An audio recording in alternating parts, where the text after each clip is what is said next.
Saudi কুয়েতের চেয়ে মালদ্বীপের শান্তি, বেতনও ভালো। বিস্তারিত জানতে ভিডিওটির শেষ পর্যন্ত দেখুন। মালদ্বীপে কাজ করছেন 2 লাখের বেশি বাংলাদেশি প্রবাসী।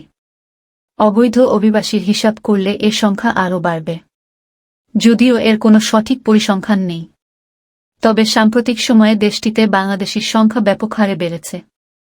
এক পর্বে যেমনটা বলছিলাম, এখানকার রাস্তায় হাঁটতে গেলে কোনো না কোনো বাংলাদেশির সঙ্গে আপনার ধাক্কা লাগবেই। মধ্যপ্রাচ্য ও এশিয়ার অন্যান্য দেশের তুলনায় মালদ্বীপ প্রবাসীদের কাছে কিছুটা ঝামেলামুক্ত বলে মনে হয়। কর্মীদের বেতন তুলনামূলক ভালো। মালদ্বীপে বাংলাদেশি চিকিৎসক নার্সেরও ব্যাপক চাহিদা রয়েছে। বাংলাদেশি অনেক চিকিৎসক দেশটির বিভিন্ন সরকারি বেসরকারি হাসপাতালে সেবা দিচ্ছেন। এছাড়া অনেক বাংলাদেশির বিনিয়োগও রয়েছে দেশটিতে।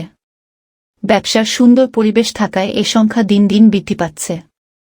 আমি নিজে ইউএস বাংলা এয়ারলাইন্সের যে ফ্লাইটে মালদ্বীপ গিয়েছি, সেখানেও পুরনো অনেক প্রবাসীর পাশাপাশি নতুন করে যাচ্ছেন এমন অনেক কর্মীকে দেখা গেছে। প্রবাসীরা দেশটির বিভিন্ন দ্বীপে কাজ করছেন। হোটেল, রেস্টুরেন্ট সহ বিভিন্ন প্রতিষ্ঠানে একজন এক কাজে নিয়োজিত রয়েছেন। কেউ কার্পেন্টার, কেউ ইলেকট্রিশিয়ান, কেউ সাধারণ শ্রমিক হিসেবে কাজ করছেন।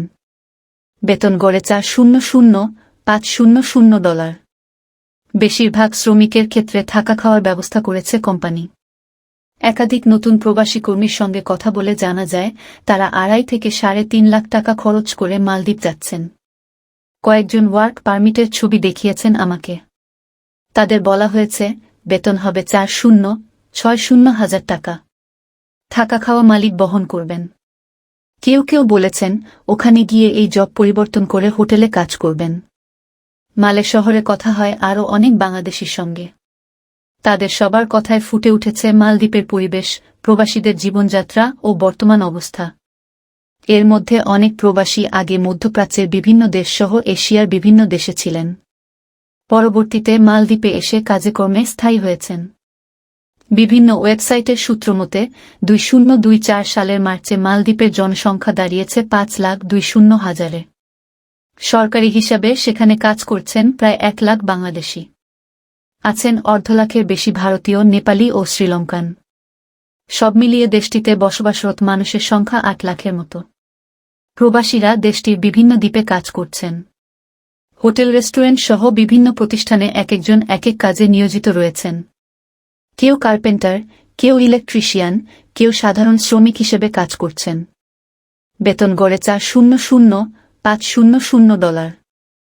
বেশিরভাগ শ্রমিকের ক্ষেত্রে থাকা খাওয়ার ব্যবস্থা করেছে কোম্পানি। প্রতি 1-2 বছর পর 1 মাসের বেতন এবং আপ-ডাউন টিকিট সহ দেশে যাওয়ার সুযোগ পাচ্ছেন কেউ কেউ। এটা কোম্পানি ও চাকরির ধরনের উপর নির্ভর করে। বৈধ প্রবাসীরা সব সুযোগ সুবিধা ভোগ করতে পারলেও অবৈধদের ক্ষেত্রে এ সুযোগ নেই। তাই অবৈধ প্রবাসীদের অনেকে বেশ সমস্যায় আছেন। মালদ্বীপ অন্য দেশের তুলনায় প্রবাসীদের জন্য অনেক ঝামেলামুক্ত।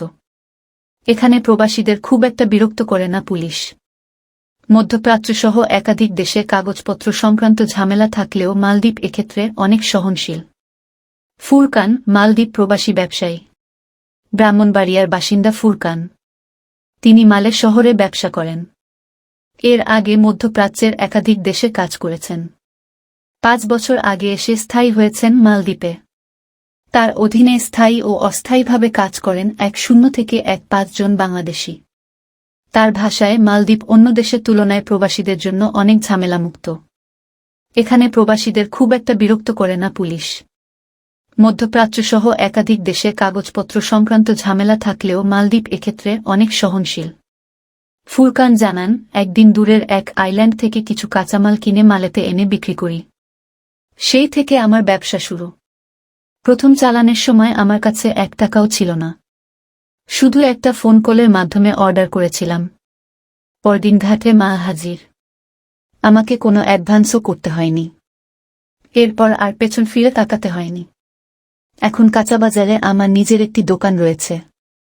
মাসিক আয়ও আলহামদুলিল্লাহ ভালো। তিনি আরও বলেন, মধ্যপ্রাচ্যের দেশ সৌদি আরব, কুয়েত ও কাতারের চেয়ে মালদ্বীপে অনেক ভালো আছি। কাজ করে শান্তি পাচ্ছি। এদেশের পুলিশ ও নাগরিকরাও অনেক ভালো। মালদ্বীপের ক্রোসোর্ড আইল্যান্ডে একটি বারে কর্মরত আছেন জসিমউদ্দিন নামে এক বাংলাদেশি। তিনি বারটেন্ডারের কাজ করেন। এ আইল্যান্ডে তিনি সহ মাত্র 2 জন বাংলাদেশি এমন কাজ করেন, যা সাধারণ কর্মীদের কাজের চেয়ে ভিন্ন এবং বেশ সম্মানের কাজ।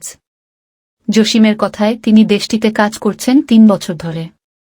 শুরুর দিকে সহকারী হিসেবে কাজ শুরু করলেও এখন তিনি বারের প্রধানের দায়িত্ব পেয়েছেন। বেতনও অন্যান্য প্রবাসীর তুলনায় বেশি। বাংলাদেশি মুদ্রায় প্রায় 2 লাখ টাকার মতো আয় তার। তিনিই প্রথম বাংলাদেশি যিনি এই আইল্যান্ডে এমন সম্মানের কাজ করছেন। তিনি বলেন, বিকেল থেকে মধ্যরাত পর্যন্ত ডিউটি থাকে। এখানকার পরিবেশ অনেক ভালো। অতিথিরা সবাই অনেক সম্মান দিয়ে কথা বলেন।